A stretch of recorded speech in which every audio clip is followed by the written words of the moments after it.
जब दुनिया का ध्यान भारत की राजधानी दिल्ली पर था, जहां अफगान विदेशी मंत्री और आमिर खान मुताकी भारतीय अधिकारियों से मुलाकात कर रहे थे, उसी वक्त लगभग 700 किलोमीटर दूर पाकिस्तान और अफगानिस्तान की सरहद पर गोलियों और धमाकों की आवाजें गूंज रही थी। चमन और स्पिन बोल्ट के बीच वह सीमा जो अक्सर तस्करी और आतंकी गतिविधियों के लिए बदनाम रही है, अचानक एक छोटे युद्ध मैदान में बदल गई। किसी ने नहीं सोचा था कि मुताकी के भारत दौरे के बीच अफगान पाक संबंधों का तापमान इतना बढ़ जाएगा कि पूरी दक्षिण एशिया हिल जाएगी।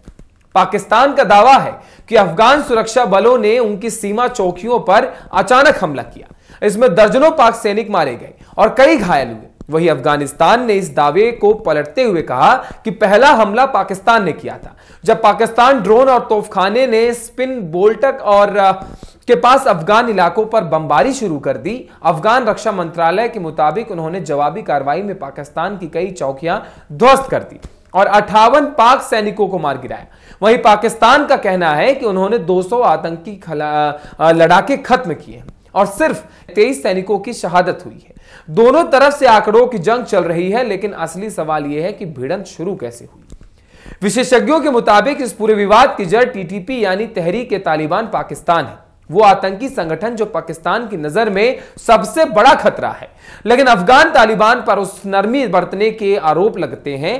पाकिस्तान लंबे समय से कहता आया है कि टीटीपी को अफगानिस्तान से सुरक्षा और ठिकाने मिलते हैं, जबकि अफगानिस्तान का कहना है कि पाकिस्तान खुद अपनी नाकामियों को छिपाने के लिए अफगान सीमाओं को दोष देता रहा है। और जब मुताकी भारत पहुंचे, पाकिस्तान को यह बात और भी चुभ गई, क्योंकि इस दौरे को काबुल और दिल्ली के बीच एक नए सामरिक रिश्तों की शुरुआत माना जा रहा था।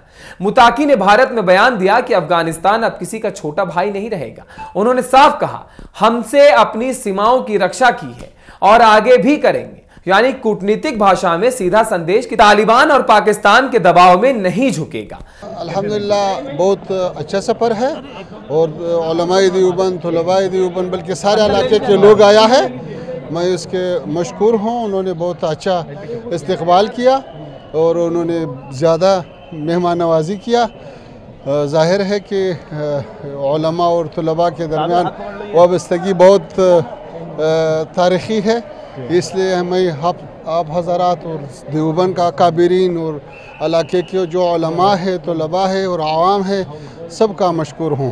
वज़ीर ख़ारजा के तौर पे सर आप कैसे देखते हैं, ये रिलेशन कैसे लेके जाना चाहेंगे आप साहब, मुत्तकी साहब, आगे कैसे लेके जाना चाहेंगे भारत और अफगानिस्तान के रिश्ते? मेरे ख्याल में आइंदा में बहुत रोशन नजर आ रहा है मुझको। यह वही पाकिस्तान है जिसने 20 साल तक तालिबान की मदद की और आज वही अफगानिस्तान से सीमा पर गोलीबारी झेल रहा है। दूसरी ओर भारत जो तालिबान शासन से दूरी बनाए हुए था, अब मुत्ताकी के साथ खुलकर बात कर रहा है। इससे पाकिस्तान के लिए यह पूरा घटनाक्रम कूटनीतिक झटका साबित हो गया है। इन झड़पों ने अंतरराष्ट्रीय मंच पर भी हलचल मचा दी है।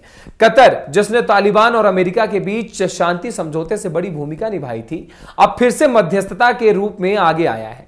2 दिन की बातचीत के बाद कतर की पहल पर एक मानवीय सीजफायर का ऐलान किया गया। दोनों देशों ने कहा कि फिलहाल गोलीबारी रोकी जाएगी ताकि आम नागरिकों को राहत मिल सके।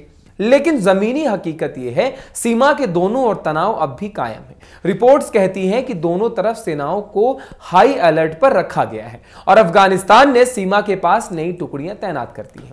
अब सवाल उठता है, क्या मुताकी का भारत दौरा और यह बॉर्डर वॉर एक ही कहानी के 2 पहलू हैं? क्या तालिबान भारत के करीब जाकर पाकिस्तान को अंतरराष्ट्रीय स्तर पर कमजोर करने की रणनीति पर काम कर रहा है, या यह सब एक भू राजनीतिक खेल है जिसमें हर देश अपनी चालें चल रहा है? भारत के लिए यह एक संतुलन का समय है। एक तरफ पाकिस्तान और अफगानिस्तान के बीच तनाव और दूसरी तरफ दिल्ली में मुताकी को मौजूदगी।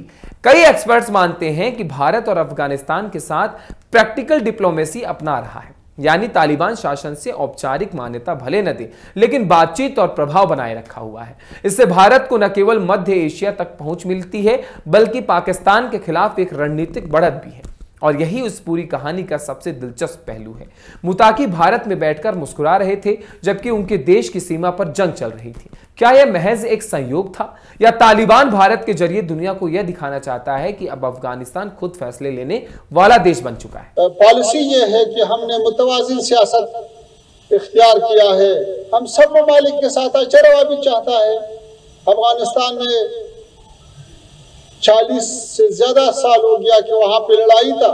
वहां पे एक दफा सोवियत यूनियन आया तो उन्होंने शिकस्त खाया। फिर अमेरिका और नाटो की सरबराही में 50 मुल्क के अफवाज आया तो उसके साथ भी 20 साल तक लड़ाई और मुबारजा और जहाद और जदोजहद हुआ। तो फिर अभी अफगानिस्तान अल्हम्दुलिल्लाह वही अफगानिस्तान है, आज़ाद है, अपने पाँव पे खड़ा है और खिते में भी अमन के लिए कोशिश कर रहा है।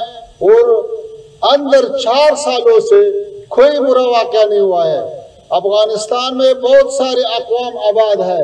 अभी सब के सब शमाल से लेकर जुनूब तक शर्क से लेकर गर्ब तक सारे लोग मुत्तहिद है और इमारत का साथ खड़ा है।